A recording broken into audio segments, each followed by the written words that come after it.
possible flashbang. You can see scooters and rocks, all those items thrown down on top of law enforcement. The protesters now on top of the overpass, still throwing those items. It is nonstop, and about a block away is where we saw those Waymos on fire. As for LAPD, we're only seeing California Highway Patrol at this certain location. A couple blocks away towards City Hall, there was a massive LAPD presence. It seems like they've kind of been pushed this direction. But for now, that's what we're seeing, as it's pretty intense out here. Sometimes police firing back at the protesters with those flashbangs and those rubber bullets from down on the freeway. Go ahead and send it back to you. Yeah, we just saw that protester lob a piece of rock or concrete over the edge there down to the 101. I'm surprised, though, to see part of the freeway open there. As we have that wide shot there, you can see police have one side of the freeway completely closed with their vehicles. The crowd still, as Matthew said, with that overpass, yet, Matthew, part of the freeway, the other side is moving. Yeah, definitely. You want to warn your family or friends that's traveling through downtown on the 101 northbound. It's still open. So there are people on top of these right now, as you see, throwing rocks and bottles and e-scooters onto the freeway, kind of anything that they can get. But we did speak with the mayor just a little while ago, and she's blaming this chaos on the President Trump administration. What we're seeing in LA is chaos caused by the administration. People should exercise their right to protest. That's their First Amendment right. But people should also exercise that right peacefully. We do not want to play into the administration's hands. How do you think that vandalism impacts the overall message of the protest? Well, I mean, first of all, I think protests need to be peaceful, period. And any time it deteriorates into violence, that is a problem, and it absolutely messes with the overall message. Yeah, just take another live look here. You can kind of see the situation. It's pretty much out of control at this point. We're not, again, seeing any LAPD. We're seeing tons of rocks, bottles, and graffiti, and just it's ongoing right now. Go ahead and send it back to you. Well, we should note, Matthew, that earlier people were on the freeway, so they have made some progress when it comes to law enforcement and getting people off the freeway and onto those side streets, those surface streets, that overpass. But earlier in the afternoon, we saw that freeway was packed with people and a lot of protesters there. Exactly, yeah. So it looks like the California Highway Patrol pushed the protesters off of the 101. And since then, we're seeing this situation where the protesters kind of have the higher ground on top of members of law enforcement. They've abandoned their vehicles at this point, and the vehicles are taking a massive beating from these protesters. And they've got sometimes the we'll see protesters members have the of law enforcement geographical step high out. ground, but not the moral high ground here. Their ire is misplaced. Matthew Seedorf, thank you so much for that information. And we do have team coverage. Not only do we have Matthew on the ground there in downtown LA, but we also have Gina Silva. She's live for us in Pasadena, where protesters are gathered outside a hotel where ICE agents are believed to be staying. Gina? That's right, Susan. There's actually 3 hotels that are nearby. And as you know, with social media, word spreads so fast. And when you start seeing Homeland Security vehicles and Border Patrol vehicles in the area, in a very quiet Pasadena neighborhood, the community immediately came out here. They were very upset, and they demanded those agents leave. Take a look. ICE Agitators! ICE Agitators! ICE Agitators! These Pasadena residents spent their Sunday protesting outside the AC Hotel on Madison Avenue after social media posts showed Border Patrol vehicles parked outside, confirming agents are currently staying there. ICE Agitators! ICE Agitators! It is incredibly disrespectful and traumatizing that our city is hosting, apparently, ICE agents, and that Los Angeles is a sanctuary city. Agents are being housed in these hotels, and that just still is an issue for us because it makes our community members unsafe. These things are cause for alarm, and I think that's why you see so many people out here. California State Senator Sasha Renee Perez, who represents the 25th District, including Pasadena, says she received reports that ICE agents were asking hotel employees for documentation. She says many workers were so uncomfortable, they walked off the job. People's rights are being violated. Due process is not being followed. I've been speaking with attorneys at the ACLU. People are being denied their right to an attorney. All of these things are incredibly concerning. In addition to that, I heard that 80 people were arrested yesterday, a majority of whom did not have any sort of criminal record. As more people gathered to protest outside the ICE hotel, Show me what democracy looks like! management called the Pasadena police. Officers explained that anyone, including ICE, is legally allowed to stay at the hotel. Anybody's free to stay here, basically, whether they're on duty, off duty, or get any type of guest, as long as they're not committing a crime. By late afternoon, musicians joined the protest, playing songs aimed at La Migra, a term used to refer to immigration and customs enforcement.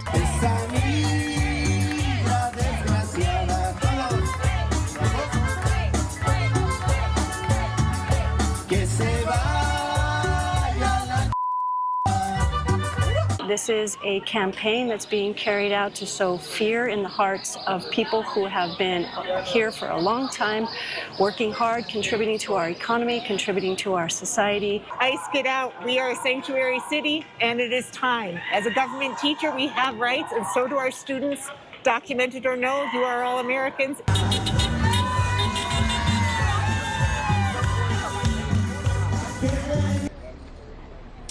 It was a peaceful protest throughout the day, and about an hour ago, 4 Homeland Security vehicles and 1 unmarked left the building. They were actually chased by the protesters. Joining me is Hector Rivera. You were there. You were witness to this. Describe what happened.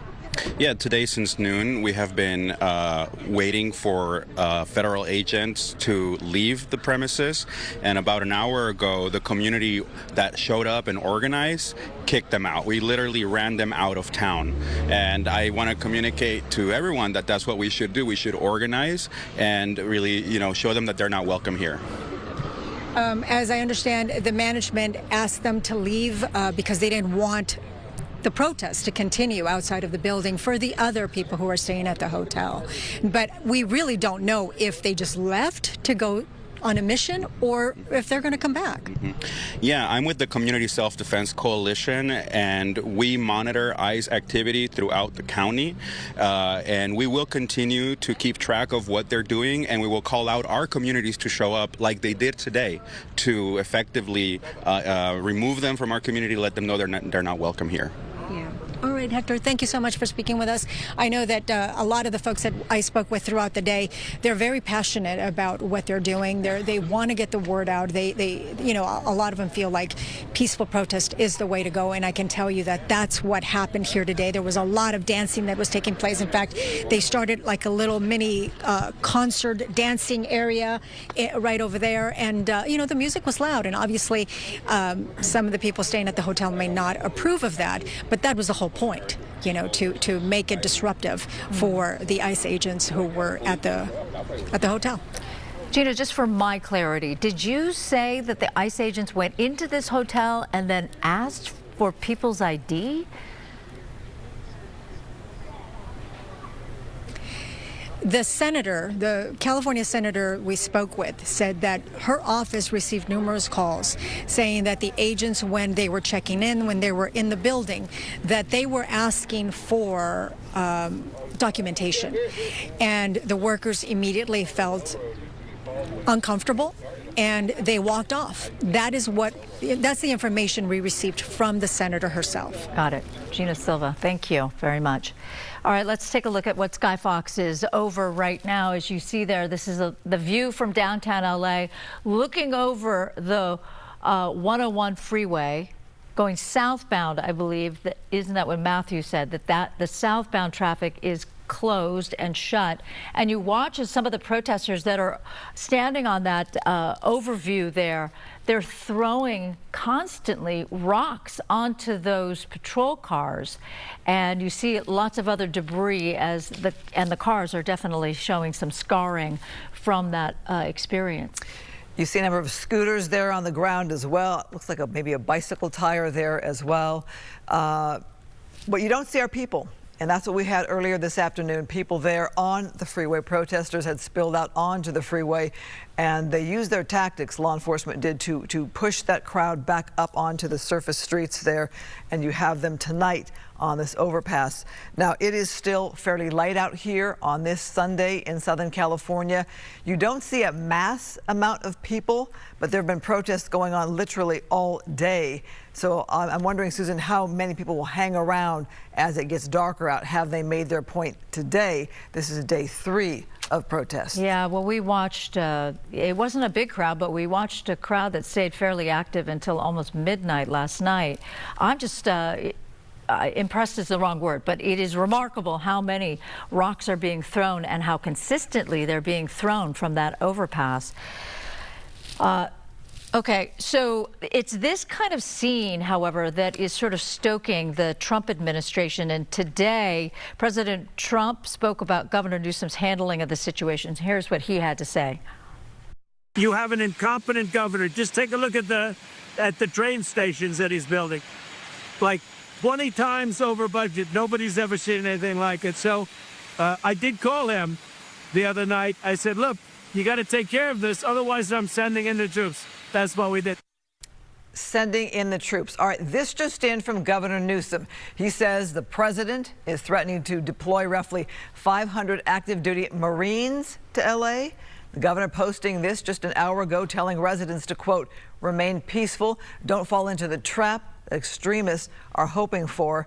The governor also posting today that he's asking the Trump administration to rescind that deployment of National Guard troops in LA and return them to his command, the state command there. The governor attaching his letter to the White House and saying in part, we didn't have a problem until Trump got involved.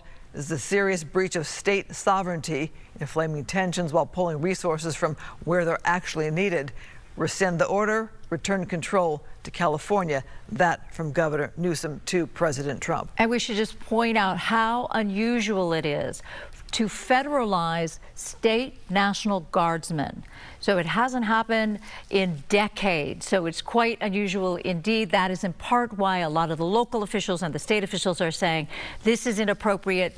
Don't do it. Please rescind those troops. All right. So we just gave you another view of what's happening from Skyfox as you see a continuous raining of stones and rocks onto those CHP patrol cars on the 101 freeway. And then look at the scene on the right, screen right. This is earlier today when the California National Guard finally arrived. So it was the order went out yesterday.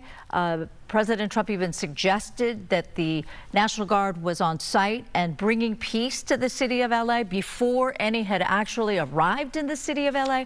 But there you have it, visual evidence that indeed there are now California National Guard in the city of Los Angeles. And we should note that we have largely seen the National Guard outside that detention center, that federal building there. When you wonder about National Guard being deployed throughout Southern California, this is where we're largely seeing it. I did read in the LA Times that they said they spotted National Guard in Paramount, where we had protests yesterday.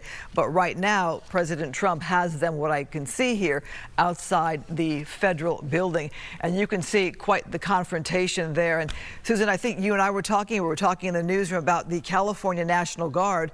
I've interviewed and talked to a lot of those guys and women also during the wildfires who were stationed during our wildfires in Altadena and the Palisades area.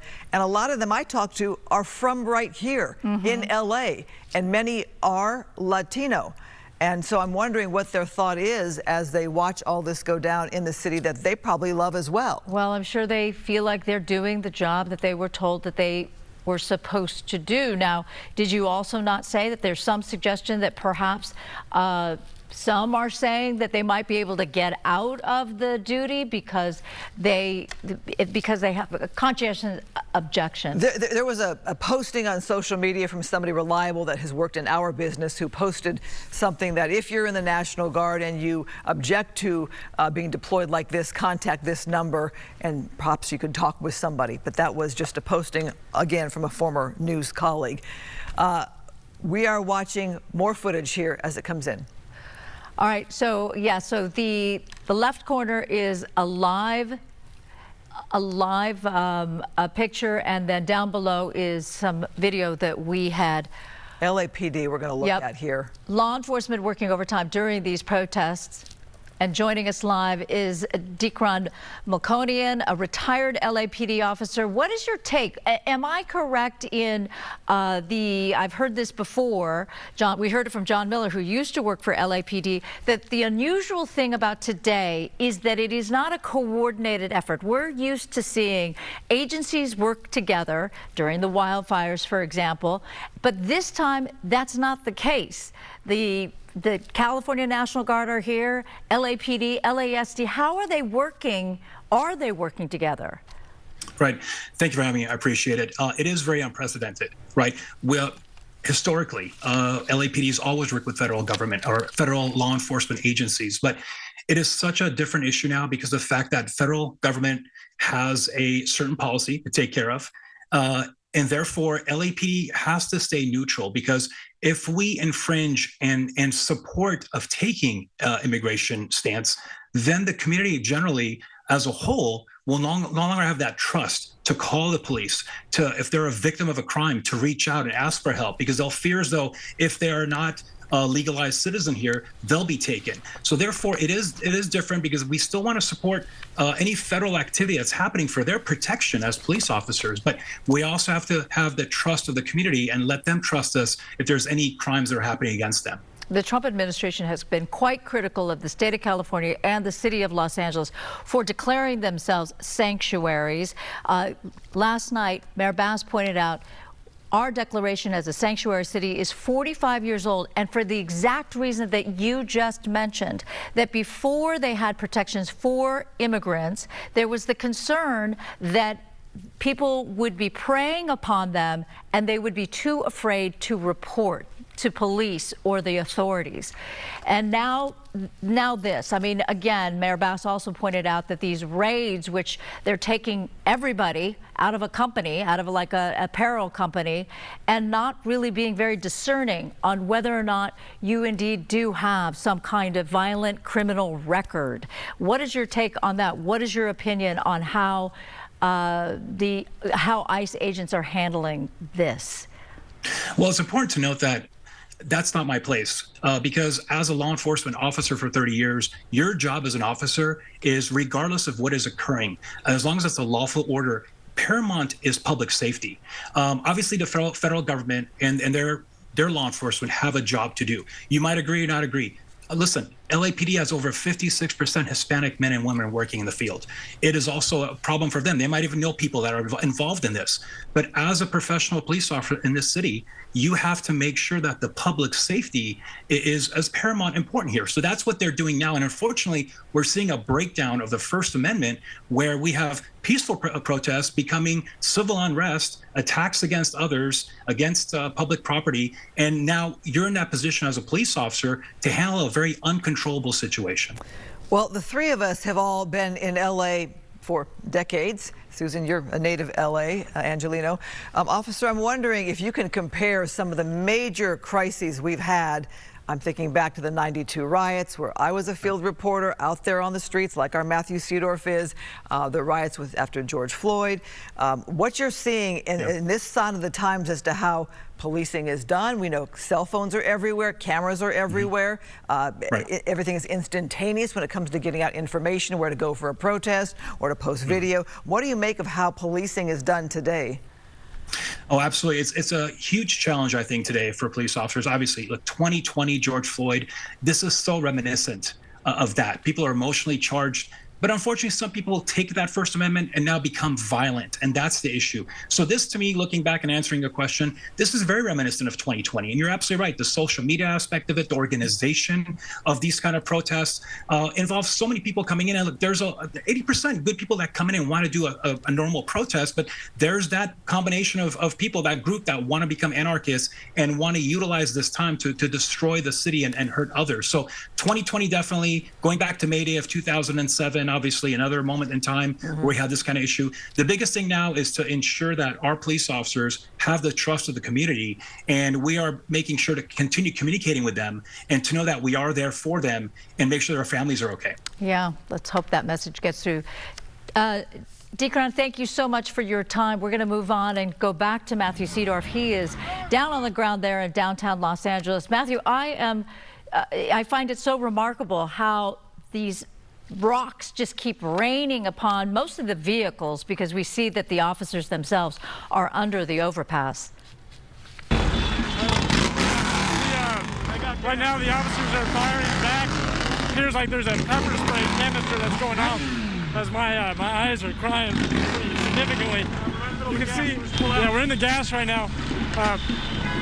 All the people have cleared out where we are right now because of this gas and members of law enforcement firing up. And it's a pretty intense situation still, as it looks like members of CHP are still underneath this overpass. We did see one protester get hit by one of those rubber bullets and needed assistance to walk away, as we're still seeing people throwing rocks underneath with members of CHP, it looks like, pointing those non-lethals right back. I will tell you, this gas, it just makes, more gas. It just makes your eyes burn. I don't know if we can see those gas canisters going on. Don't subject yourself to that tear gas longer than you have to. If you can just sort of walk away, perhaps. Yeah. It looked like that smoke was coming that gas was coming right up towards our camera, so we can understand if, Matthew, you need to pull back just a little bit to catch your breath there. Let us know when you want to go. We're trying to get a good vantage point. I don't know if you can see my eyes right now, just how much this stings. Runny nose, everything. We'll back up a little bit. Yeah, the thing is about that mask, it's not really designed for tear gas. Just looking over here, Elliot, if you want to flip around. So where we're standing right now, this is on the 101 and in Main Street, and all the protesters were lined up here where we were standing. They've sensed that tear gas is appearing to work. People have moved on. They were firing those rubber bullets up here, but you can still see protesters trying to throw things down, but it definitely seems like it is dispersing the crowd right now. Well, it's interesting to see how this is happening to disperse that crowd. You have those officers there on the freeway below, and that tear gas coming up. Are you seeing law enforcement on the ground level where you are, Matthew? No, we're not seeing any law enforcement on the ground level where we are, but it looks like the crowd is pushing this direction onto Main Street. I believe that towards is Chinatown? North on Main Street. Yeah, they're running that direction right now, and then you can looking towards the federal building over here. There's still a large presence of protesters that way. As you can hear people coughing from this gas. I mean, it definitely cleared people out of this area. Are you all right? Are you all right, Matthew? Yeah, we're good. Looks like you're in the path of the wind where it's coming right towards you, and we appreciate your reporting there in these difficult conditions. Please, please maybe get out of the path of the wind there. Right. Okay. I have to tell you, Matthew and Christine, we're very familiar with that area because we go down there. It's not very far away from the DOJ where the LASD is. It's not very far away, of course. We talked about it already. The federal building, Little Tokyo, from the Japanese American National Museum.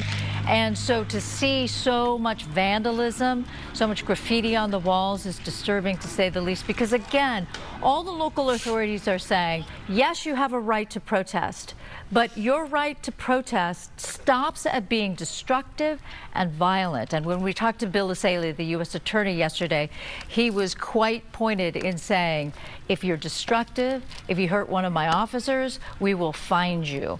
Now we're looking at Skyfox, and we see these agents, these police officers, as they're running on this road. Is this still part of the 101? Yeah, that is part of the freeway down below.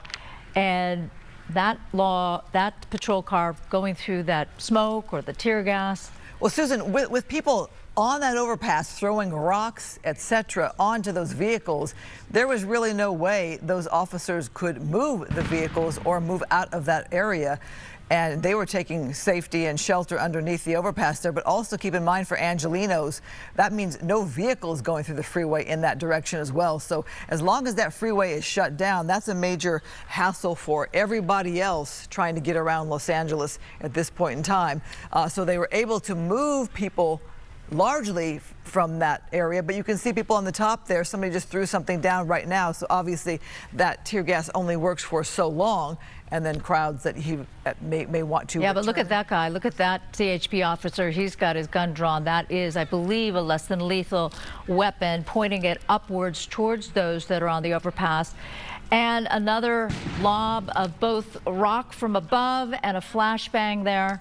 So the goal, of course, is to keep people off of the freeway because we saw that protesters had managed to shut down the traffic on the freeway. But it's disturbing, to say the least, that these kinds of things are occurring when you understand why there might be a lot of people in the city of Los Angeles. That is a big rock. Hard to see where it landed through the smoke. But a lot of these people are worried about their relatives, their family members, people who are even here legally or were even born here, but there have been instances where citizens have been caught up in the dragnet once they go into a workplace and collect people. ICE agents would collect people. It's remarkable, Christine, how many rocks are on the freeway right now. Yeah, definitely an area to avoid, the 101 freeway in the downtown area. Obviously, traffic moving in the other direction. Can you imagine, Susan, if you're in a vehicle, unsuspecting vehicle perhaps, driving past this scene? Yeah, meantime, my goodness. Take a look at these officers trying to get back into their patrol cars. That officer just got in there, but the whole time he rushed in. He had another officer next to him with his gun pointed upwards in order to prevent somebody from lobbing a rock onto that officer. So he, looks like perhaps he was in a situation where the airbag blew, which is going to make it difficult to drive that vehicle. And that could be as simple as a rock just hit just right and blew the airbag. So it's a disturbing scene, to be sure. And look at that guy. Is just up there with a big rock poised, and he just rains it down upon the freeway, trying clearly to get an officer. Which is again why they couldn't move those vehicles necessarily with a huge crowd like that. And nobody from law enforcement in the visual that we have there to disperse that crowd. So it's interesting to have watched how they made that happen from the ground there, from the freeway there, shooting up towards the crowd, knowing that that tear gas would float its way up. And it really did, Susan, to watch that in action there, it really did disperse a lot of people there, the bulk of the crowd. Yeah, but meantime, we still see some people up on that overpass and people that are willing to take a big rock and lob it down onto those CHP officers that are just trying to do their job. Well, really, it's like a misplaced ire, isn't it? These are not ICE agents. They're not going into somebody's workplace and just collecting a bunch of people. That state senator that Gina had suggested there were as many as 80 people were arrested by ICE yesterday, which is double the number that I had heard yesterday when we were doing our coverage. And right now, are they truly illegal? Most likely. But are they truly criminal, like as in violent criminals? And that was the original assertion by ICE and Homeland Security, that the people that they wanted out of this country were those that had criminal records. Violent criminals is what they kept saying. All right, do we want to talk about Congresswoman Maxine Waters? Because she was here. She was in the downtown area earlier today. Let us also note that LAPD is holding a news conference at 8 p.m. We will take that live to get the update from the LAPD. But yes, we have responses from our senators, from our police chief, from our mayor, and you have also Congresswoman Maxine Waters. She was downtown this morning and talked about the large gathering of protesters and Friday's arrest of a union president. I came down here to the detention center to see if I can find out what is happening with David Huerta. He is one of our leaders in organized labor, head of a local SEIU union. I don't know why they picked him up. I don't know what they're going to do to him. I don't want them to deport him.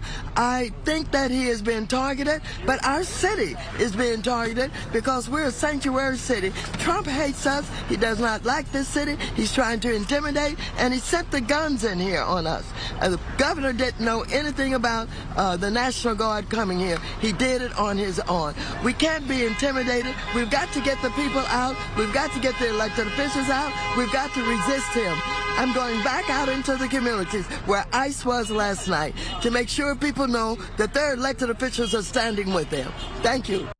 Woman Maxine Waters also tried to get into that federal detention center, the MDC, as they call it, the one that we've spent so much time looking at over the last couple of days. And she actually went up to a couple of the California National Guard's people, and she says, "What are you going to do? Are you going to shoot me? Then you better shoot straight."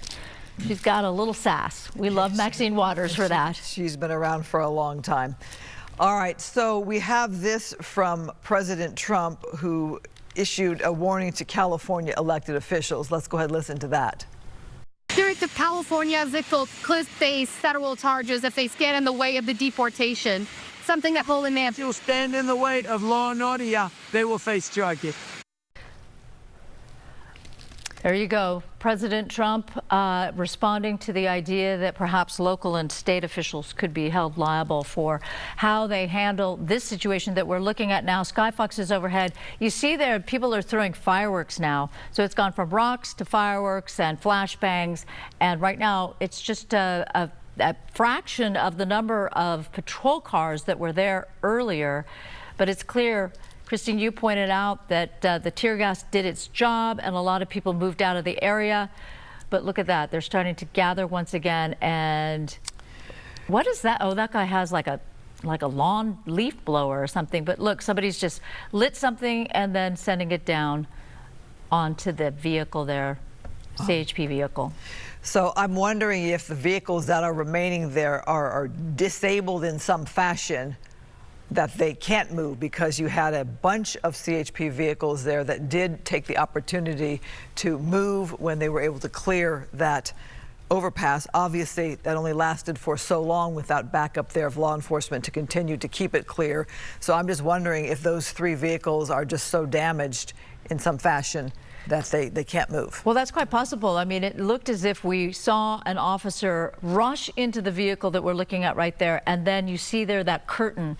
That is an airbag, an impact airbag, perhaps on the side. Once an airbag goes off, then yes, it is a vehicle is disabled. Now, I don't know about law enforcement vehicles. Maybe they have ways to get around that, but my understanding is that once you have the airbag go off, then you can't drive that car anymore.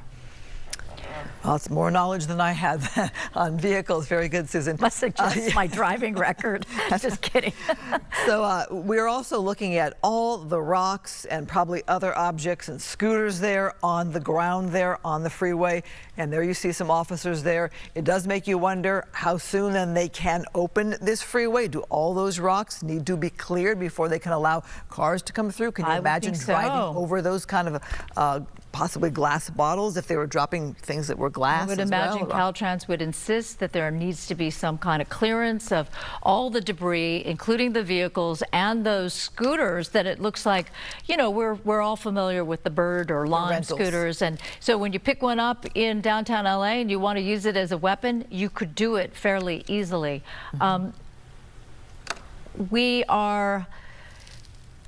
It's just, I find it really disturbing. I'm happy to see that the officers are under that overpass so that they are not at risk. But it was a little dodgy there for a while watching as so many rocks were being lobbed over from that overpass. And we see them. Oh, well, look at that. People, something on fire there? Yeah, he's setting something afire. That's the second time I've seen him set something afire. That could do some damage there if that catches It's hard to see. Is it an actual device or is it just a bunch of grass that he managed to? Oh, he was trying to possibly light the airbag or make the vehicle catch fire. Which we've seen them set several Waymo vehicles on. Oh, okay. Well, look at there. You have law enforcement trying to put that out to prevent any further damage in that area. Not sure how successful they'll be with that crowd. They seem to be pretty relentless up there. Again, the fact that the other side of the freeway is open is amazing to me to see. Me too. You can see some people there on the ground there also on the left-hand side. Just goes to show you the chaotic nature of what's happening right now in our city.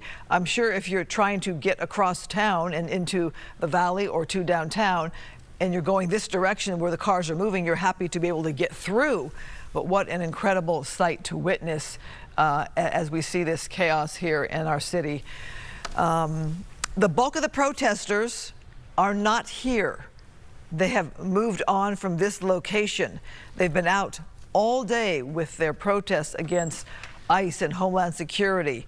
This is a very, very small crowd here, still trying to make a difference. LAPD and the other law enforcement agencies are noting that they are keeping a watch on people who are doing things like this.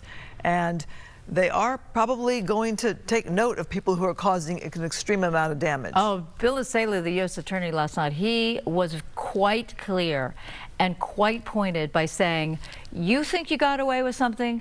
Guess what? You did not. In this time period where everyone's posting, where everyone's got a camera in their hand and they're putting it out into the atmosphere, we will find it and we will identify you and we will arrest you. So he had no qualms about saying that you will be on the list. In fact, there was a man from yesterday's protest. They put out a $50,000 reward. They put out a wanted poster with his images from different angles. And apparently, we understand that person was indeed arrested. All right, we want to show you some more video that has come into the Fox 11 newsroom. This was about an hour or two ago, and it turns out that those pink chairs came from the Grand Park, I believe, or a park nearby. And then you notice that the sawhorses, or what would you call them? They're lightweight plastic type barricades or something. Things. Pardon? Yeah, the white things that they're the white things, yeah. We don't have the precise language to describe them. I mean, I think of them as like plastic sawhorses, you know, when you put two together and you separate them and you put a plank on there in order to I'm not use sure it what as the a barricade. Official name of them is, but basically what we saw is people take those two pieces of equipment, furniture, and use them as barriers to advance toward law enforcement. So you see them stationary right there. So it looks like they're taking shelter right there, as if using them as protection. But then you would watch and they would use them to advance and move forward towards an LAPD skirmish line. So keep a watch on this. We saw them advance a couple of times as almost in a coordinated effort of people willing to take this risk to move up on right there, that skirmish line. Obviously, LAPD doing what it can to push them back. You even have officers there, mounted units there as well. But we watched it, and it was the most interesting thing to witness as they use it. There they go. There they go. They're advancing right there. Now, this was a little bit earlier, so not sure what happened to this crowd and these people, how far they were able to move forward. And you have to wonder about this level of protest, this level here, that you're willing to push forward with whatever you can grab to advance on law enforcement there. I'm not 100% sure I understand what the point is, but it does give them shelter. It does allow for them to be protected, if you will, from anything that perhaps police want to do. And P.S., this is the first time in the last few days that we've seen mounted police, if I'm not mistaken. All right, we also want to show you what it looked like earlier today on the 101 freeway. You see that skirmish line there. That's because a number of protesters had convened on the 101 freeway, so disrupted the traffic there. And then the police, the CHP, were using smoke canisters to push the crowd back. But as you see, there was like almost like an odd game of soccer where the smoke canister would be kicked back and forth between the law enforcement officers and the protesters. And one of them that went in for a kick and missed it, frankly, he gets taken down by the officers and was arrested and pulled over to the side. That's all smoke. The indication is that was smoke, not tear gas, but regardless, it is not a comfortable situation to be in. That's why they use this kind of non-lethal strategy. But yeah, that gives you a sense for how many protesters wound up on the 101 and stopped traffic as police, the CHP particularly, was trying to get the crowd under control. Ultimately, they were able to push them up an on-ramp to get them out of this area. And that's how they wound up on that overpass there, and perhaps wound up with rocks in their hands. Well, we look at the different tactics that police use and the efforts at non-lethal tactics, and this was largely effective. You can see police continue to use their skirmish line to advance, to push the crowd back, and eventually did get them off the freeway. But much of the afternoon, this freeway was closed by tons of people there on the freeway, making their protests known, their stand against the police known. But I'm thinking, Susan, of all the attempts by law enforcement to use non-lethal efforts to get people to comply. Right. And this one seemed to work because it did back that crowd off the freeway. Yeah, they backed up. They were able to get the cars that were stuck on the freeway, they actually turned them around so they could get off the freeway and up an on-ramp. And that's what happened to this crowd as well. Ultimately, they kept pushing and pushing to the point where ultimately they had to go back up to street level. Do we have any more video that sort of suggests what it was like even earlier still? So right there, you get a sense for the fact that they stopped traffic. Now imagine what it would be like if you were in one of those cars and you were just going about your business on a Sunday afternoon, and now you're stuck in that mess. And you may or may not have any opinion about what's going on with ICE or the president or the state of the city of Los Angeles. But right there, you're stuck. And I'm sure there were a lot of unhappy people. You never know where they're trying to get to and, you know, what they need to do in the course of their day. You know, it was announced on social media that there was a rally at 2 p.m. downtown. I'm not quite sure what happened with that, because what I saw was not a rally, but more something like this scene here. You see law enforcement right there entering the freeway, and you see the crowd milling about. Imagine you're that white car right in the front there, thinking you're going to be there a while, because how long is it going to take for law enforcement to get in place in any way, shape, or form to get that crowd off the freeway and get those cars moving? If they have to turn around all of those cars, imagine the process of how long it took for that. But with that protest happening in downtown LA and it being a weekend, not too surprising with what we've seen in the past, people spilling onto the freeway to make quite a statement. We have seen that a lot more recently, in more recent days and years, right? That protests would then spill out over the 101. So if you're looking at your TV screen and the left corner, that's what's going on right now, and you see those three vehicles, the three CHP vehicles, they seem to be disabled. That's why they're still there. And then conversely, what you're looking at in the larger picture there, it's the same general area, but filled with protesters. And all of those cars, those are civilian cars that got stuck behind the protest. And you see people lined up on the overpass, alongside the 101 freeway, in the median between the north and the southbound lanes of the 101 freeway. And then as Skyfox pulls out, you have a better view of what occurred, or what area it is near the MDC, the Metropolitan Detention Center. All right, so back live, that is a larger picture where you can see those two, there's actually three CHP patrol cars, and still we're seeing things rain upon the vehicles. There's no officers. They're not going to hit the officers.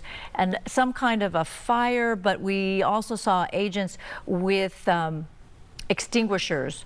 So are we seeing greater fire now? It seems that I thought I saw flames. Yeah, I don't know if that is the vehicle itself. Oh, there we go. Oh, so the vehicle there's caught clearly fire? a fire. So whether is it the vehicle that caught fire? I should think, yeah.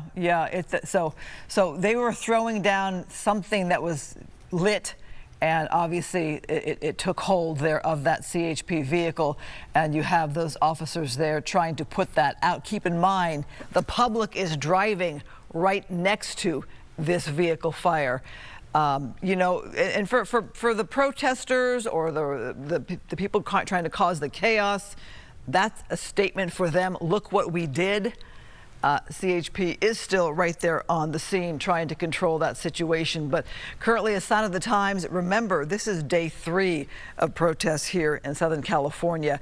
And you can see there are people who are willing to take drastic measures here that are, remember, these are taxpayer dollars. Yeah. Taxpayer dollars have paid for those vehicles. And these are CHP officers who are now out of commission.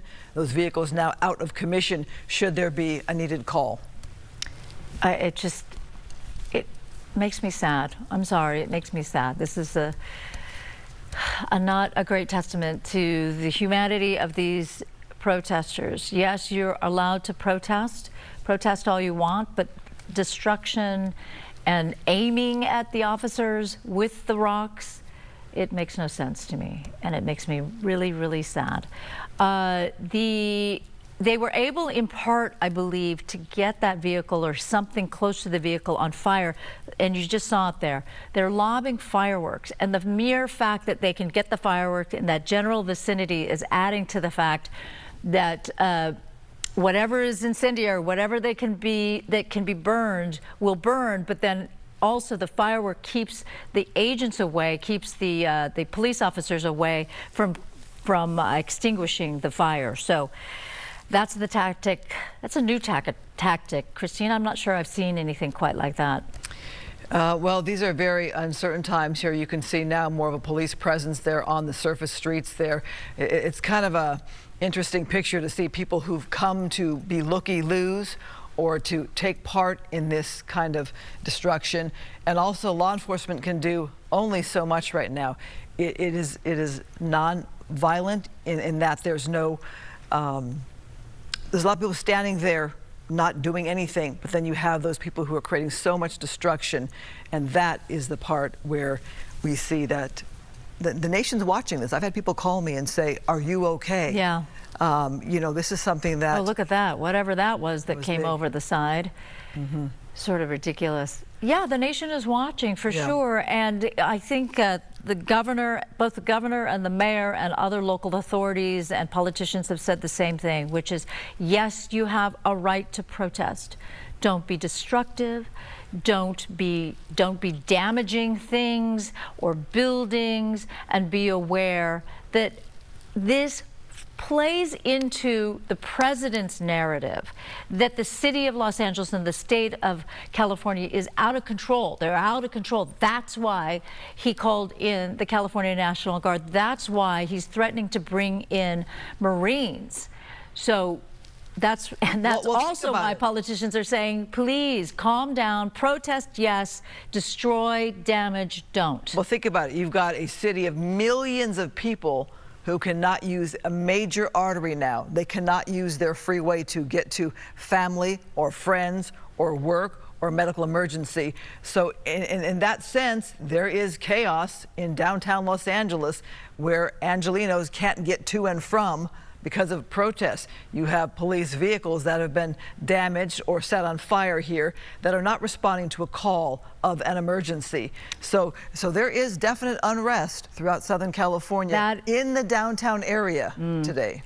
And remember, so LAPD is on tactical alert. So that's why we see a strong police presence. But say you live in, Sylmar or Arleta and you need help from the police, you're going to have to wait, because right now all the attention and energy and manpower or personnel power, it's all focused on what's going on in downtown LA. So it's interesting to see what that vehicle now looks like. Again, all 3 vehicles look pretty much the same, but now it seems whatever they were able to either pour over, or perhaps it's the fire extinguisher, so it's all cloudy now, that vehicle. Mm-hmm.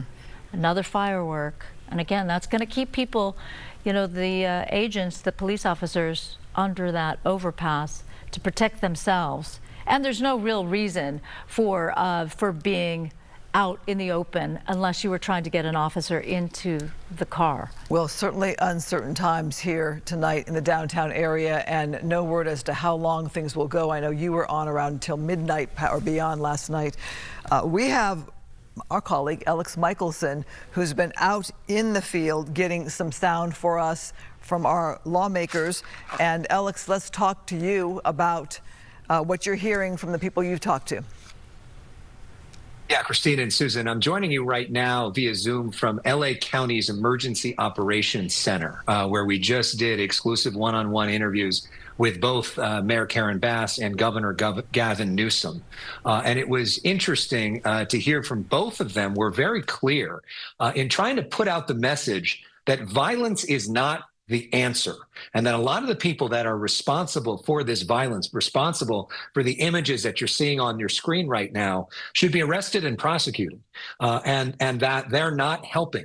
But the other piece of news that was interesting from Governor Newsom is that he is going to be announcing a lawsuit tomorrow suing President Trump for this move to bring in the National Guard without the governor's permission. That is not something that happens often in American history. Last happened when John F. Kennedy brought in the National Guard against George Wallace to try to integrate. I actually think it was Dwight D. Eisenhower who did that, try to integrate public school system. And so Newsom is pushing back. Very, very aggressive language against President Trump, calling him a stone-cold liar, saying that President Trump wants these images. I asked him, how do you negotiate with each other if that's what's happening and that's what you're saying about him? He said, there is no negotiating with him. I've tried everything. I asked him about the fact that he's asking for $40 billion from President Trump for California's wildfires. And he said, I'm doing everything I can. But there is real anger. And Newsom also saying that what Trump said publicly, which is that on a phone call the other night, that if Newsom didn't get things under control, he was going to bring in the troops. Newsom says that was a, quote, stone cold lie, that that's not what happened on the phone call between the two of them, that Donald Trump is making that up, and that he said he's making up other things, including the fact that the National Guard got things under control last night, hours before the National Guard even arrived. Mayor Bass with a message also that violence is not the answer, suggesting that a lot of the people, the anarchists that are fueling some of this, are actually playing into Donald Trump's hands and keeping this going. And that the best way for all of this to stop is for people to stop with some of this violence. They say there's a right for peaceful protest, but not a right for people in the middle of the streets doing some of what you're looking at right now. Alex, as we keep you here for a moment, we're going to refer down to the live shot we're seeing here. An LAPD skirmish line is moving in here and moving that crowd off the top of the freeway, where they've been raining those and throwing those rocks down onto the police vehicle, setting it on fire as well. So now you are seeing a show of force here as police now are on this level here, moving this crowd away. Maybe they can get them away enough that those vehicles can be cleared and the freeway can be reopened at some point to motorists in both directions. It's going to take some time, but you got to get those people out of there because they're going to continue to do the damage they're doing. And it really is a threat to the other motorists, the innocent people that are driving on the other side of the freeway. Why the freeway is active. Right. Who knows if a rock doesn't go in that direction and an innocent person is hit or hurt or killed. So right now we are watching police there move in. Alex, I don't know, is Alex still with us? Can we bring Alex back? I'm still here, and I'm able to see the live pictures. I didn't know that those were live pictures that we're looking at right now. I mean, they're very dramatic. That what we're seeing right now on the freeway, and we see now the horses moving in, and that's part of what I asked both Mayor Bass and Governor Newsom. How do you get control of this? Because it's clear that things are not under control, and that what's happening right now is not working. And they, said that the National Guard is inflaming this. I said to Mayor Bass, we're looking at right here, not the National Guard.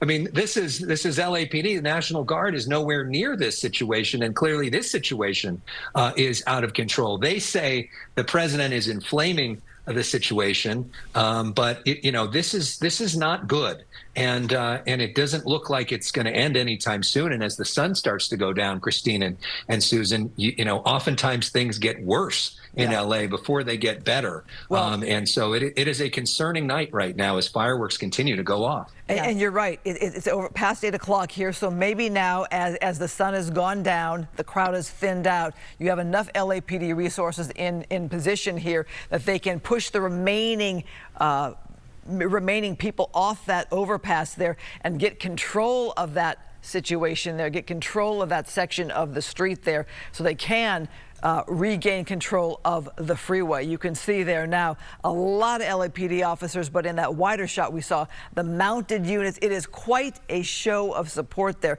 and we can only imagine that LAPD was, off camera, getting their resources in place, getting all those officers and those horses in place to now take control. We're seeing now a CHP vehicle safe enough for that officer to go there, get the vehicle, and move it out of harm's way. We were wondering if those 3 vehicles were disabled, so to speak, that they could not move. Obviously, one of them clearly is going nowhere. The other has so much debris and scooters in front of it, it's going nowhere anytime soon without all that debris being moved. Alex, when you were talking about the governor, I didn't want to interrupt you because when we watched that skirmish line, police skirmish line, they were lobbing like flashbangs in order to push people back. So, yeah, it was quite the dynamic, dramatic shot there. Yeah. But again, the CHP. My apologies. I thought that was file footage from earlier. I didn't realize you had some good information from the governor for sure. Yeah. And did he have any advice on how to get this under control? Well, of course, he says President Trump pulled back and wanted to sort of divert situation there. But part of what his message is to a lot of these agitators that you're giving President Trump what he wants. His message is that President Trump wants chaos, that's politically good for him, and that these scenes are politically beneficial, in his words. So his message to all the folks out there is stop it. And his other message is that these guys have to be arrested. He basically calling these guys thugs in the streets that are agitating and that are causing all these problems, and that there should be no tolerance for these folks, and that we shouldn't allow this to happen, and send a message to everybody that they need to be put under arrest and be prosecuted to the full extent of the law. I said to Mayor Bass, why isn't that happening more? And she suggested, well, just because it doesn't happen today doesn't mean that it's going to happen. But I think there's a lot of people watching right now that would like to see some of the people who are perpetuating violence like what we're looking at there to potentially, face consequences as a sign to other folks that that's not okay. Well, U.S. Attorney Bill Desaley told us last night that absolutely that they will be looking for the bad actors and that they will indeed be arrested and prosecuted. Looks like only one of the CHP vehicles was rendered immovable, that the others are able to get out of the way and off that freeway. Susan, Alex, we've all covered a lot of the unrest situations in Southern California over the decades we've been on the news here combined. And you always have the agitators, the people who go extra when it comes to the damage and destruction. And I'm sure some are trying to make an overall statement against ICE. And I'm sure there are others who are just trying to cause havoc and create damage. And interesting here, they're going to push this vehicle out of the way, push it off the freeway. So they can, They'll do that. They'll do that on the regular when you have a disabled car on the freeway. That's what they'll do in order to get the car out of the way. All right. Yeah, Christine, to your point, I'll just real quickly.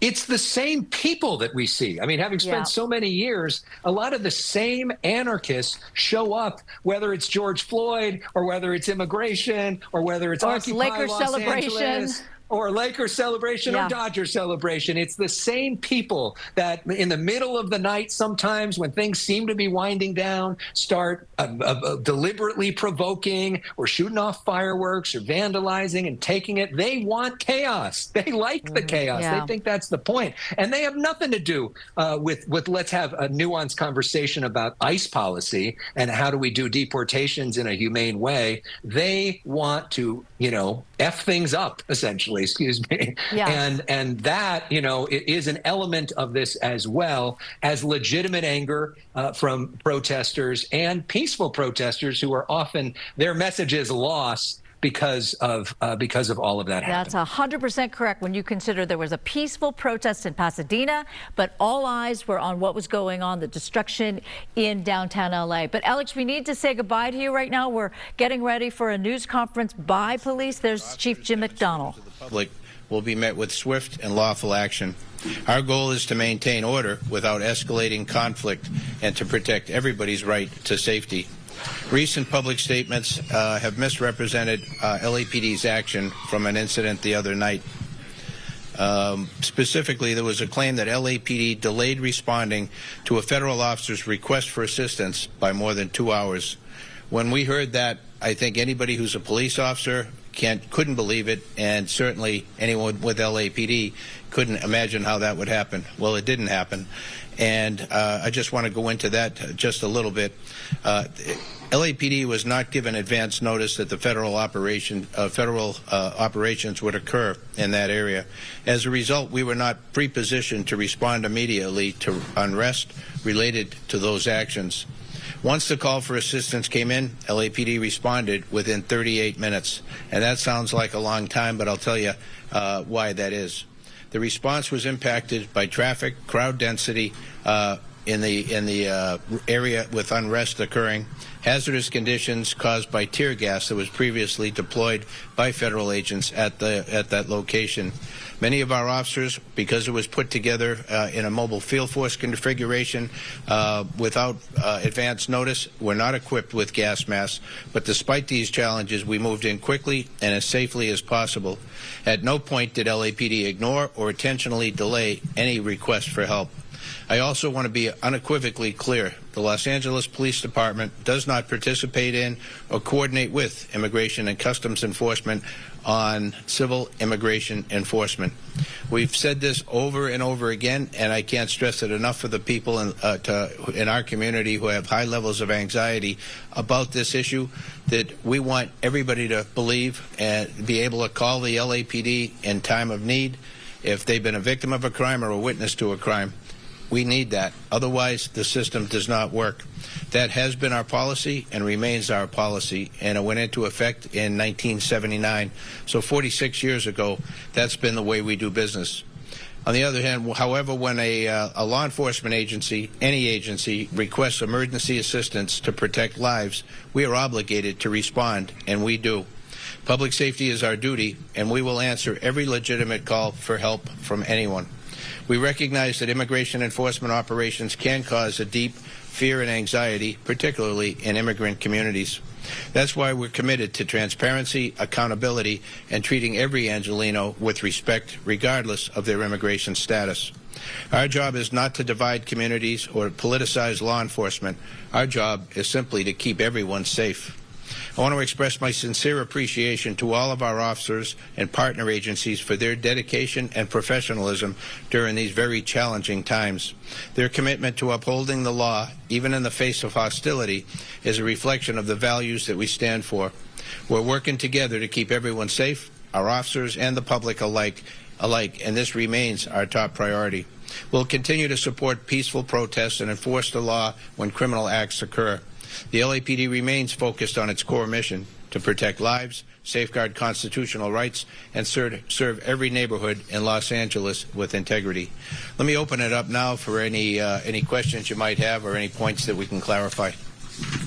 Chief, the governor made a very strong statement that he didn't believe the Trump administration needed to activate those National Guard troops to take control of those National Guard troops in some of the areas because he felt we had adequate safety protections officers here. How do you feel about that? Yeah, if I don't know what basis they used to make that decision, but if that was based on our what I delineated here about the perceived lack of response to a help call by an outside agency, that did not happen. We did respond with mobile field force configuration. And just to explain that, a mobile field force is a configuration of people or officers within the organization that we bring in from around the city. We declare a tactical alert so we can break them away from their primary duties of answering radio calls to be able to come in, form up. They're trained in this tactic into a configuration of 4 squads or a platoon that are led by a mobile field force leader. They then go 4 deep in the car and they drive into the impacted area, and that way they can safely go in a large group of officers and able to handle whatever they come across. If we were to send in a single unit or a couple of units into a riotous scene, certainly they'd be surrounded and the outcome would probably not be good. And so this is a configuration that has worked for us, developed here, worked for us for many years, but it doesn't happen instantaneously. So we have to call in units. We have to meet at a certain location. They get the information they need to operate in the environment, and then they go and they take care of business. And so that takes a little bit of time. For us to be able to get in there in about 35 minutes is pretty much textbook. So while we'd love to be able to say we can get there in seconds or minutes, in the reality of a situation of civil unrest, we got to do it right. We got to do it safely for everybody involved. Hold on. Go one at a time, please, and let's identify name and outlet. Victor with Univision Chief. We have seen 2 kinds of groups, at least from Friday, Saturday, and today that have been working. The community that is enraged and they're not happy with the actions of ICE, and then the community that loots and attacks and destroys our city. What would be your direct message to both groups? Yeah, to the people who are not happy with the fact that ICE is in the community doing what ICE does, you know, I respect ICE for being a fellow law enforcement agency. They have their mission. They have their what they have to do. We don't engage in that activity, but again, we can't preclude them from doing that. They have every right to do that. I ask people in the community to trust the LAPD, that we're not there for that purpose, and that if they have something they need us to be able to address, we're there for them. As far as the big picture of what can I recommend they do or not do, that's something it's a federal issue, and the federal authorities have the right to be able to do what they're doing. As far as people worried about the violence that we're seeing, this violence that I've seen is disgusting. It's escalated now since the beginning of this incident. What we saw the first night was bad. What we've seen subsequent to that is getting increasingly worse and more violent. Tonight we had individuals out there shooting commercial-grade fireworks at our officers. That can kill you. And we have adapted our tactics to be able to have a chance to be able to take these people into custody and to be able to hold them accountable. We are overwhelmed as far as the number of people out there engaged in this type of activity and the type of things that they're doing. They'll take backpacks, and the backpack will have a cinder block in it. They have a hammer, and they'll break up the cinder block and use that, pass it around to throw at officers, to throw at cars, and throw at other people. We've seen people with hammers, and you've broadcasted, breaking the bollards behind the federal building and taking the rocks, if you will, or pieces of concrete, and throwing them at officers. We've had liquid of who knows what description thrown at officers. There's no limit to what they're doing to our officers. And again, as I mentioned in my statement, I can't thank our folks enough and our partner agency police officials for going out there and taking care of the community and trying to be able to put themselves between the threat and the overall community. And they do this night in and night out, and in these past couple of nights we've seen it at a level that I think disgusts every good person. Thank you. Thank you, sir. You just described some pretty violent and chaotic situations. What is your position on the National Guard being deployed? Do we need them here? Well, you know, it's an interesting question, because I would have said that, you know, we could handle this. I believe that we would have gone through a number of steps before we'd have deployed the National Guard or requested deployment of the National Guard. We would normally go to 50% deployment to handle radio calls and do the business of policing, and everybody else would be focused on the initial problem. Beyond that, then we would request through the sheriff mutual aid, and that would bring in members of the 44 other police departments in LA County as well as the sheriff's office. And so that didn't occur in this case because it wasn't done through the sheriff or through the up through the normal chain. It was done from the top down, from the president directing that happen, and then the National Guard was federalized. So they're working for the U.S. Army, not for the California State National Guard. Do we need them? Do we need them? Well, looking at it tonight, you know, this thing has gotten out of control. I think before I could answer that, I'd have to know more about what their capabilities are, what their role is intended to be able to make that determination. But we have great cops in Southern California here that work together all the time. So we have tremendous capability here. To say that we would go to that right away, I'd say we wouldn't have been there yet. Looking at the violence tonight, I think we got to make a reassessment. Laurel, how has your department interacted with the National Guard, if at all, since they've been here? I'd say very little, other than we had a conference call this afternoon. There aren't a whole lot of soldiers in place at this time. They're still incoming. But the people who are here, they're tremendous Americans here trying to do, they provide their service, doing the task that they're charged with. Our relationship has been tremendous overall with the National Guard. We worked right alongside them for 5 months during the Palisades fire. They were there every day in the beginning in large numbers, and then that narrowed down before they demobilized. But the relationship is overall tremendous.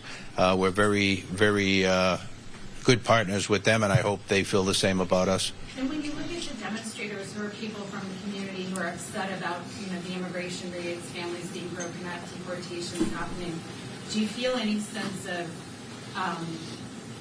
kinship with them, or about this situation, or do you see that there is need for more law enforcement and for more immigration enforcement in Los Angeles?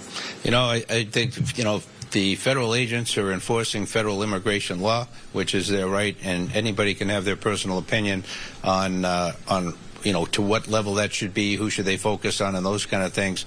I won't take a position on that because really that's not our focus, not our job. But when I look at the people who are out there doing the violence, that's not the people that we see during the day who are legitimately out there exercising their First Amendment rights and to be able to express their feelings about the immigration enforcement issue. These are people who are all hooded up. They've got a hoodie on. They've got face masks on. They're people who do this all the time, get away with whatever they can, go out there, from one civil unrest situation to another, using the same or similar tactics frequently, and they are connected. Some would call them anarchists or by any other variety of names, but they're people that we run across routinely city to city, and this is what they do. So even more disgusting that many of the people who are doing this come in from other places just to hurt people and to cause havoc. Chief, let's go next to Telemundo over here. Okay. Soy Navarro from Telemundo 52. Do you think that the presence of National Guard increased the level to this kind of situation? I mean, you said that it's disgusting. Do you think that if you control it without them, it could be a different situation? I don't know. That's a very interesting question. What was the catalyst for us seeing the second and third day of this becoming increasingly more violent? To be able to say it's because of the National Guard, I can't, because there aren't enough on the ground at this point to make a difference. I've seen civil unrest a number of times before, and generally the second and third days are more violent than the initial phase. And so this is not much different from that pattern, but certainly I think there's a number of things that cause people to come out. Much of it is they watch this and see it on TV, social media, whatever social media outlets they follow, or asking them or telling them to come down and be part of this, and they do that. And they come out here, and many come out and just want to see what's going on. They're out there with their cameras, but they're putting themselves in harm's way and potentially setting themselves up for a criminal future. When you look at some of the things that are happening here, somebody could easily be killed. And if you're part of that, then you're going to be facing those charges as well. I talked to the DA just a couple of minutes ago, and the DA will file felony charges on individuals where it's appropriate. But won't be shy about doing that where it is appropriate, and also the potential for federal charges given the type of environment we're in, and you know, the federal authorities don't play. And so as we move forward, I think people will be surprised in some cases for what happens to their future. Let's go to 2 more questions. Anybody that hasn't asked already, go ahead. Thank you. Lindsay Henry, KTLA. Given the amount of officers that are here in downtown LA, how does that affect response times in other parts of the city and the safety of people that are not down? Yeah. Thank you for that question. A great question. It was, how does the deployment of so many officers downtown or in any one part of the city affect our ability to provide police services citywide? It greatly impacts our ability because it pulls officers who would normally deployed in communities around the city of Los Angeles into one area in order to be able to address the threat that we're facing. And so other areas, when we go on tactical alert, that means we only handle radio calls of significant importance, meaning a violent crime in progress, calls that have to be answered right away. So the other calls get put on a queue and may not get handled for some time to come, and they're important to everyone who is a victim of any kind of a crime. And so when we go to tactical alert, we don't do it lightly, but in this case we did it very quickly because we needed additional resources right away to be able to help quell the violence. And that situation, as you can see tonight, has only gotten worse. Chief, given what you said about not being informed so you could pre-stage for the incident that started this thing, I understood, I believe that you spoke with the ICE director as well as another city official today. Is there any effort being made for ICE to share information about what their next move is? Yeah, that's something that we did talk about, and there's no resolution to that. And the problem is that we are guided and bound by the California Values Act, which means that we can't participate in any way in civil immigration enforcement. So the federal partners have been reticent to provide information to us before something happens because of that reason. Part of that is they want to be respectful of the rules that we have to live by, but it also, on a normal situation, not that big a deal, but in a situation like we saw here in the past couple of days, it turns out to be a very big deal. So we're going to continue to work with the partners that I mentioned and many others as we go forward to try and be able to make things as safe for everybody as we can. All right, Spectrum. Chief, how many arrests so far? You have that? Yes, Captain Raul Javel, Operations Central Bureau, Incident Commander. At least, this is very fluid and preliminary, at least 10 people arrested so far. There's arrests being made as we speak. About 3 officers injured. Fortunately, very fortunate, on very minor injuries, or I wouldn't say not minor, but they're not significant enough to be transported to a local hospital. They were treated at the scene. But we're making more arrests as we speak, and we're trying to get into that posture where we're able to make arrests. Right now, really, our officers are really under attack. If you can see when the chief was talking about, we're trying to, first of all, ensure that our officers are safe and the public is safe, and then we'll move into, if we can arrest, we'll arrest, and then obviously protect the property and our vehicles and other things like that. But as of now, 10 arrests. And if I could just jump on, and then 29 last night as well. And so as we move forward, we will step up our arrest posture in order to hold people accountable and do what we can to stop this violence. We're going to go 2 more questions. Really quick, yeah, she asked a question I have really quickly. How long can we expect for this situation to happen? I'm sorry, say that one more time. How long do you think this situation is going to be? Yeah, for me, again, that would be speculative to say how long that the members of ICE will be in town doing the enforcement actions they're doing. But by calling out the National Guard, oftentimes their deployment periods are in 30-day periods. And so, to me, it's going to be an extended period of time. I don't know how long that'll be. We're gearing up for that to be able to to participate in a meaningful way as we move forward without exhausting our people beyond what they already are. We're a department that went through 5 months plus of the fires and dealing with the fallout from the fires. And as you can imagine, with a very limited sized department to begin with, that's a big stress on our deployment, but more so on our people and their families. So as we move forward, we'll do everything we can to focus on employee wellness and to be able to offer whatever services we can to address the needs of our folks. Sure. We'll go one more back there because he hasn't asked yet, and so Carmen, go ahead, and then one more, and then we're gonna call it. So just two questions. One, is there a chance of instituting a curfew? And two, will you be going back and re-looking at any of these incidents that maybe there wasn't an opportunity to make an arrest at the time, but going back and trying to investigate who's responsible and potentially arresting after that? No, thank you for the question. I spoke with the sheriff today, and we discussed the possibility of implementing a curfew. We don't rush into doing that, but if we need to do that, I'll go back with the sheriff and we'll look at the options as far as that goes. And as far as give me the second part of the question again. For some of these incidents we watch unfold, a lot of people watch I got you. things just unfold in real time. Yeah. Thinking, are any of these people going to be held accountable for this, for the cars on fire and things like that? Is there a chance of going back? Absolutely. When you look at the numbers of arrests we've made, pale in comparison to what will be made. There are video accounts of what happened everywhere on social media, on individuals, cameras, iPhones. We will go after that very aggressively. Go after the all available video, analyze that video, and hold whoever we can accountable for the variety of different types of crimes that have been committed.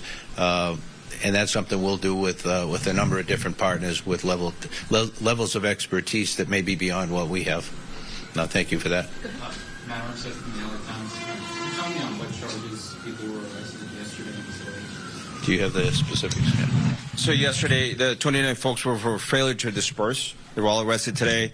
So today, so far, this is very preliminary because there's so much stuff going on.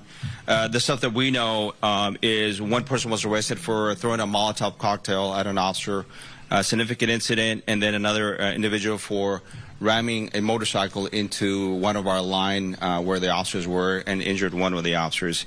Everything else is still very fluid, and I won't have that for a while. Was anyone arrested on the freeway or related to the freeway? So CHP has made at least 17 arrests that I'm aware of in the freeway. All right, thank you, everyone. Commander Hurtado will stick around to do comments in Spanish for anybody who's interested.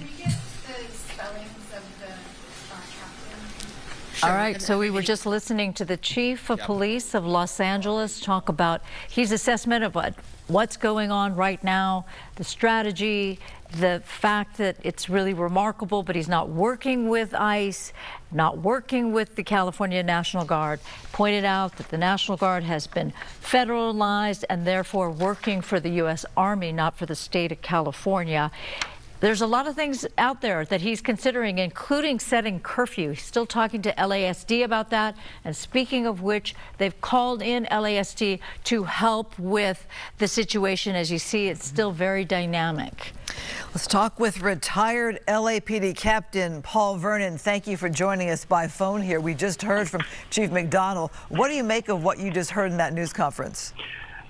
Yeah, thanks for having me on. Yeah, thank you. First of all, longtime friends with Chief McDonald. He is the best pick for the city, and listening to him, his comments were right along what I would expect him to make.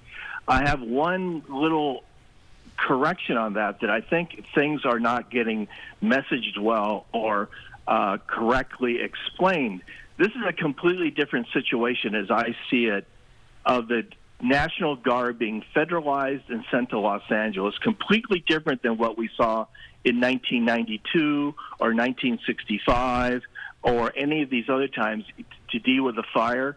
In each of the fires that we had, in each of those cases, the National Guard comes here to support local law enforcement.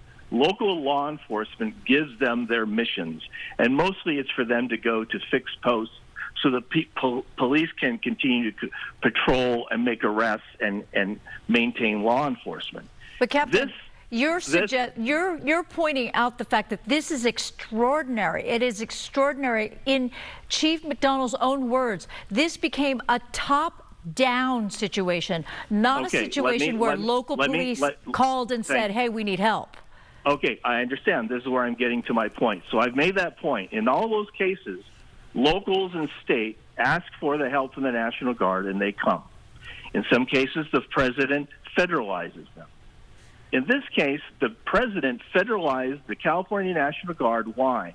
To come here and provide a security force for federal law enforcement officers, not to come and patrol the streets, not martial law, not to report to the LAPD, to report to ICE, so that they can do, for example, what you saw them do out there. Stand in front of the gate, or what you will see them do. Stand around the perimeter of the federal building in downtown Los Angeles. When ICE goes to a raid somewhere, they can go with them and provide the security for them. That's not what we saw today. That's not what we saw today. We did see the California National Guard in Paramount today. We did see them elsewhere other than just in front of the federal building. Okay, thank you. Yes, you did. You saw them where ICE went. You did not see them out reporting to a local law enforcement. If you remember back in Portland, when Portland in 2020 was being set on fire and they were attacking the federal courthouse there, the local federal agents tried to secure that courthouse. What really could have happened and should have happened would have been since the police didn't want to help the feds here, which is the case here in Los Angeles, the police, through the state government and the local government, do not want to support the feds in immigration enforcement. Fine. That is fine. In the past, anytime local FBI, DEA, ICE were to go and serve search warrants, they would also always call local law enforcement to be a uniform presence there. And people would know that this is a law enforcement operation, and they would go and conduct their operation and they would leave. Local law enforcement won't do that for ICE. So what you saw in Paramount yesterday were FBI agents, DEA agents, HSI agents. They were all called out of their offices to stop what they were doing to provide the security for ICE so it could do its job. Well, they can't do that every day. We won't have FBI agents working in their offices. We won't have DEA agents taking down cartel drug dealers in Los Angeles. They'll all be doing security, which is not their job, out at ICE raids. So the National Guard can come in here, per the president, as a federalized unit, and take missions with ICE to go to those locations and give them. I'm sorry, sir. With all due respect, that is not the sentiment that was put out by the President of the United States. He put out the information that suggested he was calling in the National Guard to get the city back in order, and then took credit for bringing peace back to the city of Los Angeles before any agents were actually deployed, any National Guard actually deployed.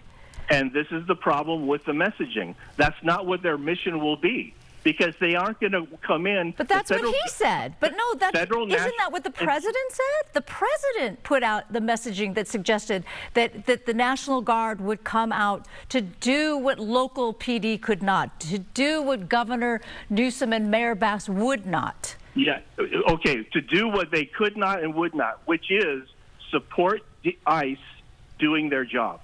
No, that was not the suggestion. That was not what he was suggesting at all. And others from the Trump administration. Bill Escalate was saying the same thing.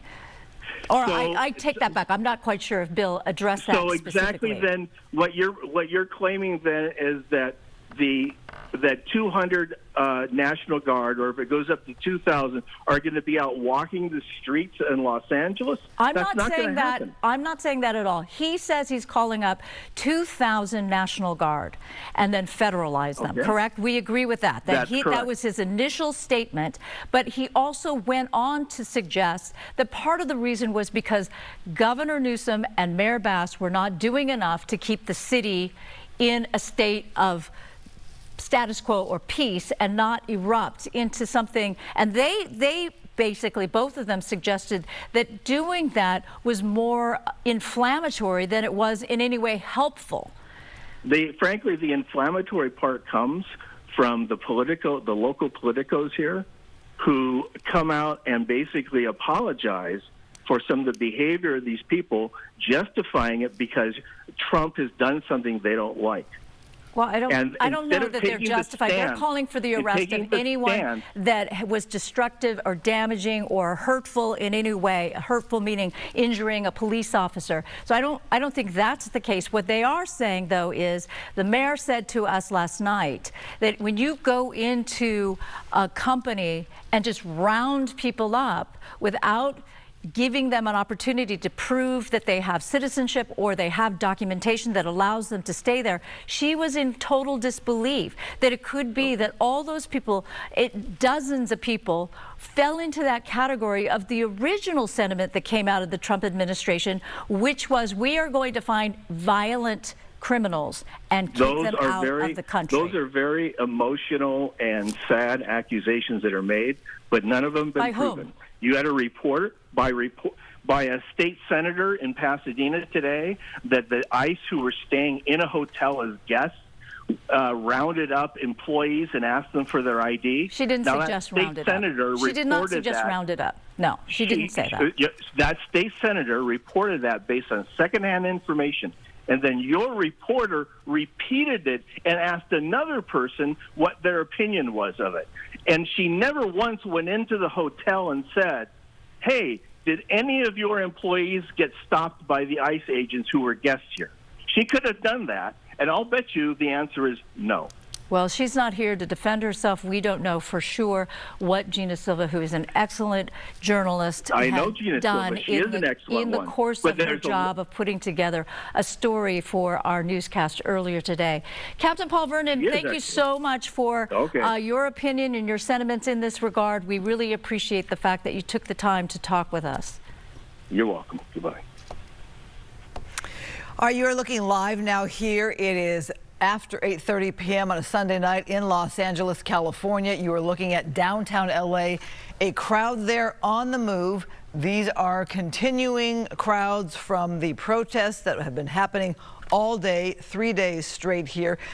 Just a small group here. We do note law enforcement from the LAPD to the Sheriff's Department has been down there on the ground. Not sure exactly why they're continuing to walk. I can only guess that law enforcement continues to move them along, push them along. Again, we saw all day where they basically took over the 101 freeway in one direction and damaged at least one CHP car. Several were there stuck on the freeway until the crowd could be dispersed. LAPD moved in quite strongly this evening, and now you have some stragglers, so to speak, still there in the streets of downtown LA and clearly there on the move. All right, Matthew Seedorf is on the ground for us in the downtown Los Angeles area. Matthew, you experienced some tear gas. What are you seeing and experiencing now? Yeah, right now we're outside of City Hall. There's been this ongoing standoff taking place with protesters and law enforcement. This is actually the LA County Sheriff's Department here. We're seeing someone try to get into this barricade right now. You can see him being met with sheriff's deputies. He's trying to explain I'm trying to go this way, but right now they're not letting anyone through here. Looks like he's getting hit with maybe some pepper pellets as he's turning around and walking away. If you want to pan down the street, they've actually pushed, there were probably a couple hundred protesters here just a little while ago. They've pushed them beyond City Hall. Something is on fire in the middle of the roadway, and the protesters kind of got pushed that direction just a little while ago. We saw that police firing those non-lethals and protesters just retreating that way within the last 20 minutes or so. Elliot, I don't know if we can try to set the scene here, but we believe that it's possible these protesters were trying to take over this part right outside of City Hall. They even have some words up on top of City Hall that they're throwing up there right now. But pan this direction, you can see they had they were trying to make their own barricade with these benches in the middle of the street, blocking from coming in to where City Hall is. City Hall, and then Sounds like we're hearing these non-lethals. This is what was happening. So this is kind of what they were firing. Law enforcement was firing at those protesters to get them out of here. You can see what these non-lethals look like. We've seen some people take some hits while we were over on the freeway over that direction. And right now it looks like is something. You can see the fire. Let's see if we can zoom in and see what we're looking at here. Yeah, you can see lots of protesters in the street, and it looks like they're and Matthew, yeah, scooters, and you can see the fire. Matthew, farther down that street, there seems to be a greater collection of people. So past the fire, there seems to be a greater collection of people, and you know, I'm just wondering if they are just hanging around, if they're waiting for police to approach them, or if they're just standing by. Yeah, we believe that is the group that was outside of City Hall. So they've been pushed now about, what is that, 2 or 3 blocks from where we are. They actually had several cars, it looks like their own personal vehicles, kind of where that fire was, and some barricade fencing that was there. And then they've retreated now a couple blocks further into the city. There's separate groups right now kind of protesting that we're seeing. There's that one group by the freeway. There's this other one that's kind of going right through downtown, moving from City Hall.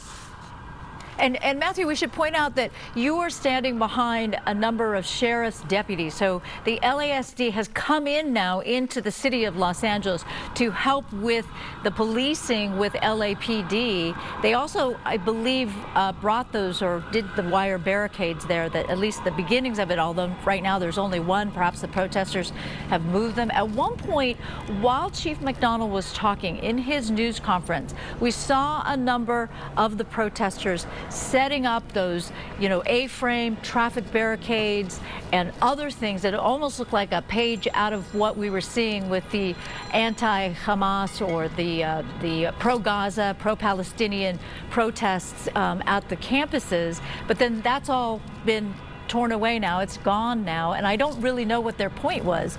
Do you have any sense for that, Matthew? I mean, they were going to create this barricade, and then what? They were going to be trapped inside their own barricade? It's really hard to speculate. I mean, this is right outside of City Hall. It seems like they were trying to barricade themselves right here on the street, right in City Hall. For what reason, we aren't exactly sure. Maybe at least try to slow down law enforcement from getting to where they were. Law enforcement came in firing those non-lethals, the pepper spray, the flashbangs, and it looks like those protesters have since pushed back at least a few blocks, but left some fire behind on their way out. So Matthew, as we are watching this scene here, we are noticing all the cars, the public that is driving by this scene. Reminder of the chaos still happening right now in downtown Los Angeles. It is a Sunday night coming up on 9 o'clock, so perhaps many people are home for the night, not necessarily going out, say as it would be on a Saturday night, but still an area perhaps to avoid. Obviously, downtown is a changed picture from decades ago. Many more people live downtown. It is a place that has quite built up with high rises and restaurants and yeah, there's actual nightlife in downtown LA now. Exactly. So many more people downtown who just live there. And so, Matthew, I don't know if you can gauge a feel for, is it people who seem to just be kind of lingering around, people who live in the area, or actual protesters against the ICE raids? Yeah, hard to speculate. I'd say it's a pretty large assortment of crowd, right? So you have people that were here to protest today, and then there's some noticeable agitators. I mean, especially when we were standing over the freeway, you saw people taking hammers, trying to get rocks to throw down on top of the CHP vehicles. We saw electric scooters being thrown. We saw a cone with some sort of fuel being thrown into the CHP vehicle that momentarily set it on fire. And right now, it looks like, I mean, you can see there's hundreds of protesters where you're looking at right now beyond First Street. And it seems like the sheriff's department here is just trying to hold the line at City Hall. And it's hard to know what's on the other end of the protesters, if there's more law enforcement or if it's just a long, if it goes for a few more blocks. And we don't tend to think of downtown LA as being a territory patrolled by the Sheriff's Department. That is LAPD territory. So I'm guessing the Sheriff's Department is there in support of LAPD. Which is unusual. Yeah, and they're definitely here to support. You can see LAPD driving by right now, responding to something else, and you can see the protesters giving them a bad time as they're driving by, with that fire there as well. And we heard from Chief Jim McDonald, who just had a news conference talking about how they deploy, that they were not aware that the federal government was going to be doing ICE raids in Southern California on Friday. And so that caught them off guard. He talked about how it takes them some time to deploy when you have a crowd scene like this, like we saw Friday, like we saw Saturday. And what they do, he said, is they roll 4 people deep in a police car. That is A, for their own protection, B, to get more people quickly into an area. Normally we see 2 people per car. But in a situation like this, they staff it with 4 per car. It takes time to mobilize and get in place, as it probably did, Matthew, for the sheriff's department to get there to downtown LA and mobilize with the skirmish line. And I should point out that the police chief did want to dispel a rumor or some kind of narrative that is out in social media that it took LAPD more than 2 hours to respond to the call for help by federal agents in that federal building. And Chief McDonald said, nope, that's not true. 38 minutes. It would have been faster if not for the fact that the officers knew that they were going to have to go in with gas masks. They couldn't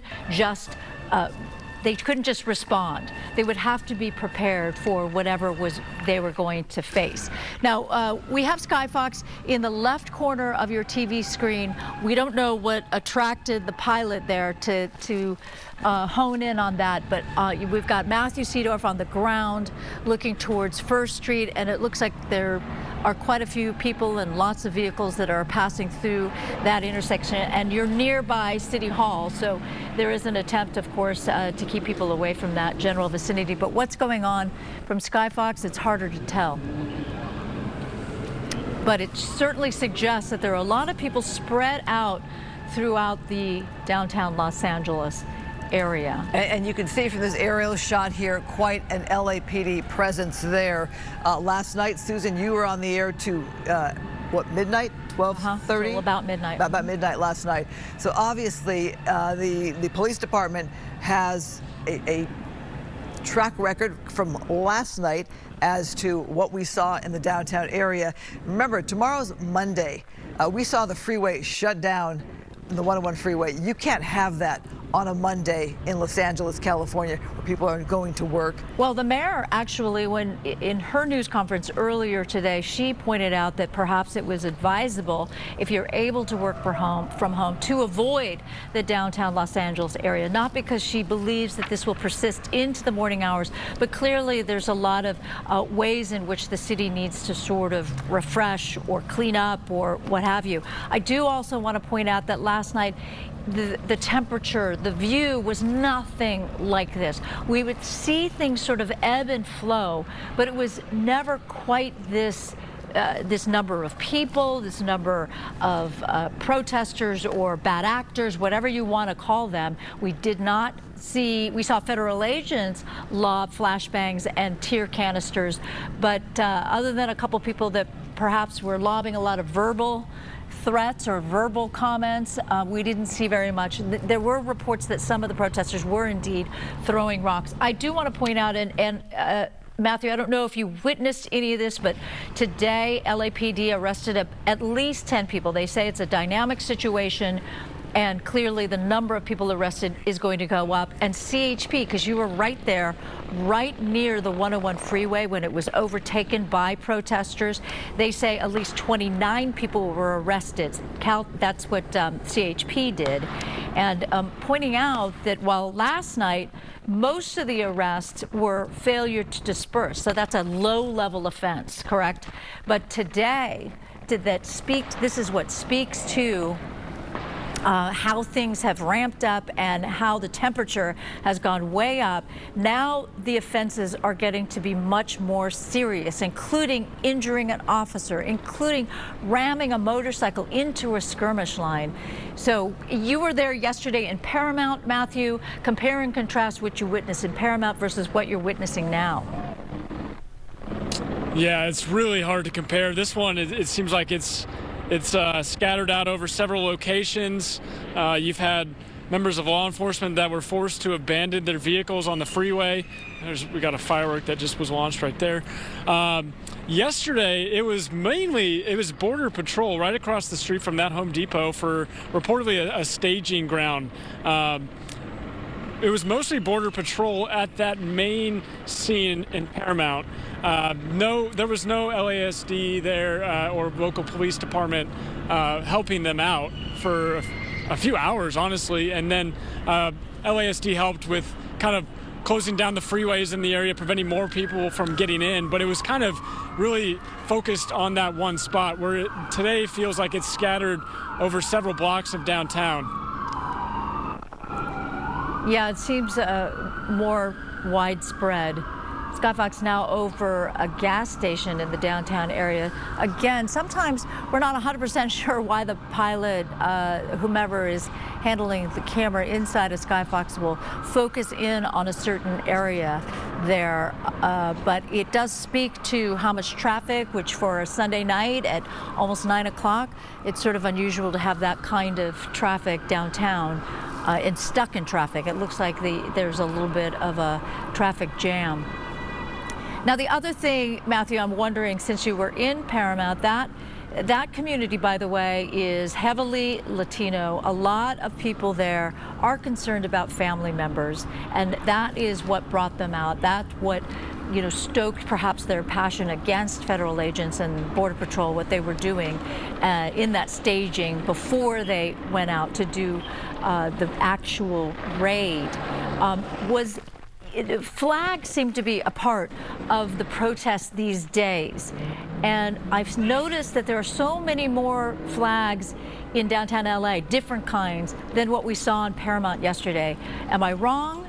Was it mostly Mexican flags yesterday that you saw, Matthew? Yeah, it was Mexican flags. And, honestly, I think today was a little more planned out. I know this morning I was seeing flyers about protests in downtown LA starting this afternoon.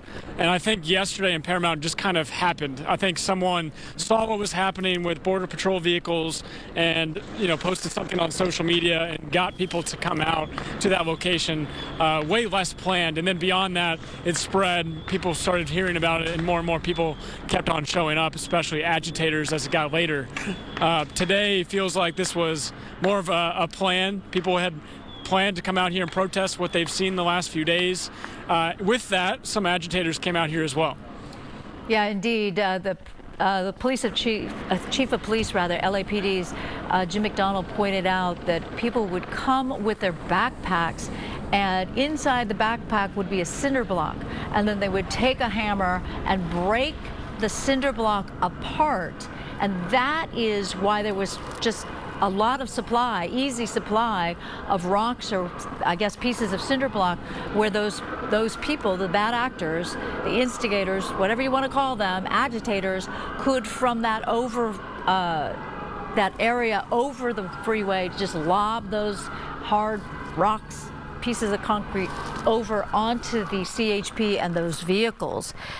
So, and then he also pointed something else out, which is very disturbing, that his police officers are getting hit by some kind of liquid, and he's not sure what that is. His officers are going to be worried about, what is it that I got sprayed with? And so he pointed out that was no good. And he has said what a lot of people have said, including Bill DeSaley, the U.S. attorney, that thanks to social media, thanks to the fact that everybody has a phone in their hand, that there's a lot of photo and video documentation, and that people will be prosecuted. They will find them and they will prosecute them. But yeah, part of what is happening now are a lot of these agitators are doing things that are just beyond. This is not a sign of protest when you're spraying police officers, when you're breaking up cinder blocks, etc., in order to be so destructive. And Matthew, you and I have been downtown many, many times. It is remarkable how much graffiti there is. The difference between Friday to today is really remarkable. Every wall that can be marked up, now marked up. Yeah, there's a lot of graffiti, a lot of vandalism. I heard you talking about the cinder blocks. We saw people taking hammers and breaking pieces of looked like concrete or pieces of the sidewalk, and that was what they were using to throw onto the freeway on top of those CHP vehicles. And just looking around right now, you can see benches that have been thrown everywhere. You've got the graffiti, and then not to mention, we've been talking about those rocks that were being thrown at members of law enforcement today. It's definitely a very intense situation. As these protesters have moved now beyond City Hall, from where we are right now. Well, it looks like those sheriff's deputies, they do have the riot shields with them, but clearly they are in a relaxed position. They don't feel the need to use those riot shields. But again, if you're just joining us now, we have LASD deputies on site in downtown LA in the jurisdiction of what would be LAPD. So clearly there's a coordinated effort now between LAPD and LASD. Joining you back now, Matthew Seedorf. Hi, it's Christine Devine here. We are watching, looks like some kind of medical vehicle coming through the streets on the top of our screen. Not sure where that's headed or if it's tied at all to these protests here. Some kind of ambulance, it looks like, hoping everybody is okay. Also looking at a picture here with a lot of people on motorbikes. We know that's a big Southern California pastime to have bike clubs. Motorcycles of all sorts, hoping they're not planning anything, that is other than just enjoying a ride on a Sunday night here.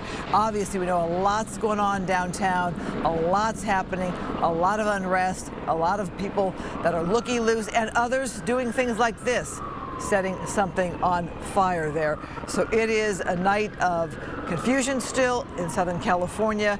And if anybody's watching from another part of the country or the world, this right now tonight is limited to the downtown area. I know I had somebody call me from out of state asking if I'm okay. People have texted me, am I okay? Right now, the only unrest we're seeing has been in the downtown area on this Sunday night. We want to show you some video from earlier today. We've talked a lot about the fact that the 101 freeway was shut down and the fact that Jim McDonald pointed out people were coming to the downtown LA area with cinder blocks in their backpack, then breaking them up. And that is in part what allowed for these bad actors, the agitators, to throw them over that overhang and then try to set the police car on fire and what have you. We are also getting this information into our newsroom now that Fox 11 is hearing from officers who are processing arrestees that a staffer with Lucia Aguilar Cole, City Council District 14, was arrested for assault with a deadly weapon. Now that could be that she lobbed a rock over onto the 101 freeway. It could be almost anything. We don't know specifically what caused her to have that kind of reason for arrest, assault with a deadly weapon, but a very serious accusation indeed. We are getting this information also. The Little Tokyo Arts District station is closed tonight, according to Metro. Trains are bypassing that station in both directions. The A line is not running between 7th and Metro and Chinatown. Bus shuttles will replace those trains. Now, I'm guessing people who are watching this, not everybody rides the bus or the Metro in that area, but if you know anybody who does, going to or from work perhaps on a Sunday night, trying to get home on a Sunday night, that area is closed due to these demonstrations.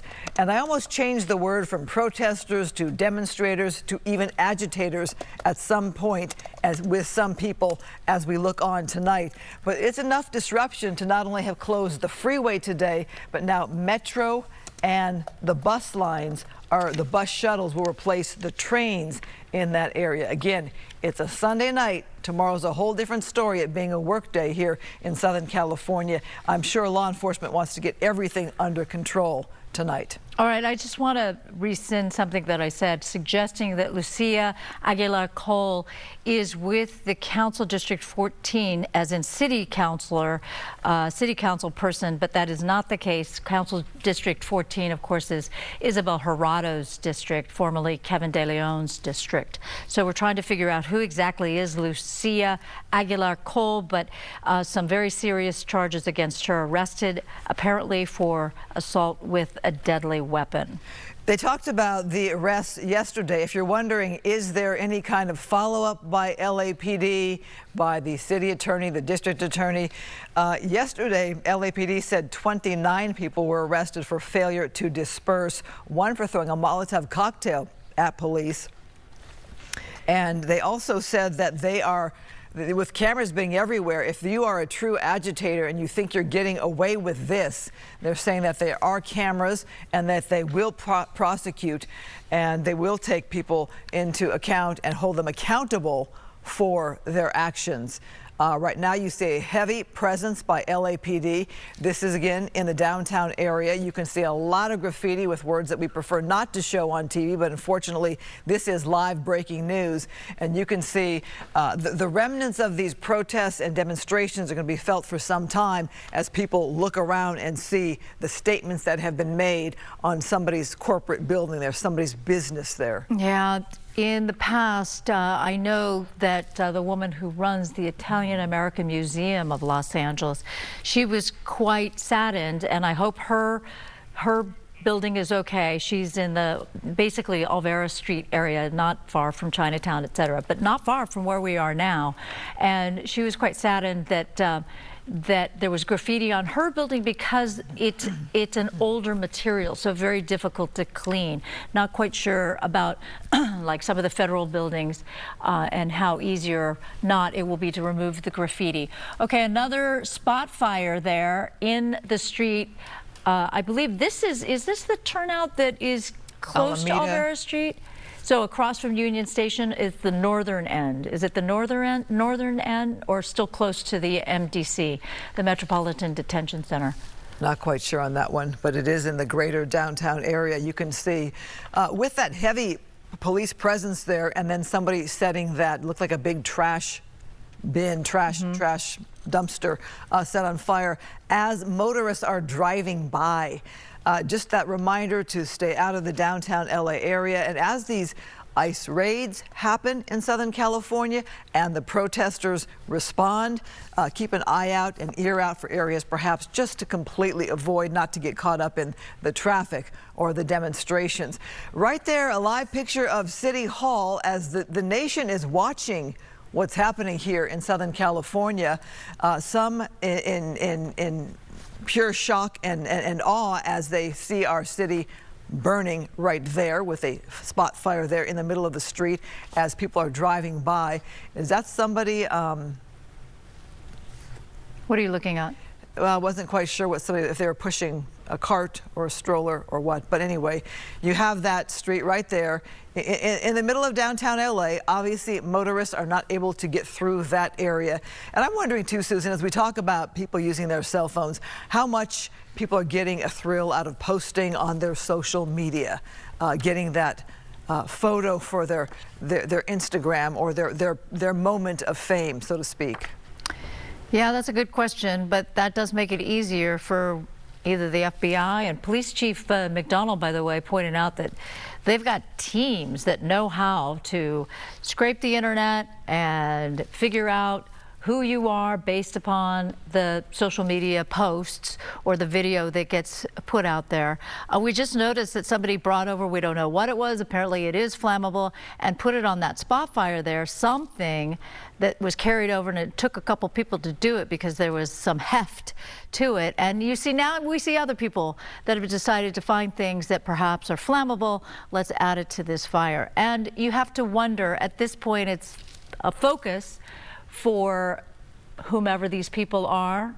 I just hesitate to call them protesters because how does this protest the raids by ICE agents? How long were LAPD, law enforcement, allow this to go on, allow this to affect traffic, allow this to become sort of a drawing, a focus for some people that want to hang out in downtown Los Angeles and cause chaos? Well, what happens is they move from block to block to block to block. In case you're just joining us, this is Fox 11 News. We are on early. Normally we are on at 10 o'clock with Susan Hirasuna. I'm Christine Devine joining in for this live coverage on day 3 of protests here in the greater Los Angeles area here. And this is a scene at night. You have this Sunday night scene here in downtown LA. Not a lot of people holding you know, anti-ICE signs in this crowd. So you have to wonder, look at somebody there has a tripod set up in the middle of the road with a camera as they're documenting this scene. And you can see just steps away from our beautiful City Hall building that is all lit up right there. As we pan across here and look at Southern California, again, reminder that the 101 freeway had been shut down today by the demonstrators, by the demonstrations, by law enforcement. And that, I'm guessing, Susan, we haven't checked back on the 101 to see if it's been reopened, but here you have another crowd gathered here at this Alameda point. It's after 9 o'clock, and you see there some kind of dumpster, some kind of container that they were successful in being able to set ablaze.